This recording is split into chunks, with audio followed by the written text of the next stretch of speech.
Lorsqu'on est adulte et qu'on a envie d'apprendre quelque chose de nouveau, on se retrouve souvent à faire appel à des stratégies qu'on a apprises à l'école. Sauf que, bon, déjà, l'école, c'est pas forcément un bon souvenir.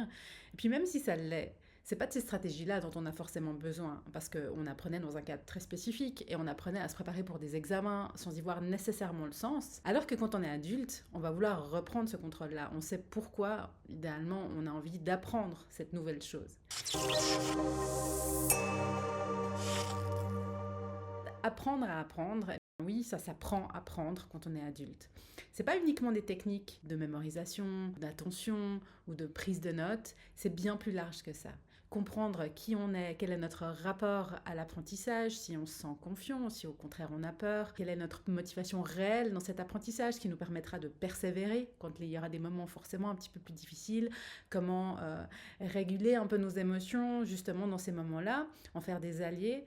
Évidemment, les techniques, les stratégies d'apprentissage, on les verra, mais aussi les stratégies métacognitives, c'est-à-dire celles qui nous permettent de réfléchir à comment on apprend, et puis évaluer, mesurer la progression pour prendre d'autres décisions et toujours s'améliorer dans l'apprentissage. Alors, si vous avez un projet personnel d'apprentissage et que vous pensez que vous pouvez améliorer, optimiser, que vous aimeriez avoir une discussion en groupe autour de votre projet personnel pour utiliser toutes ces techniques-là, alors je vous donne rendez-vous le 17 septembre à l'Université populaire de Lausanne pour discuter avec vous de votre projet.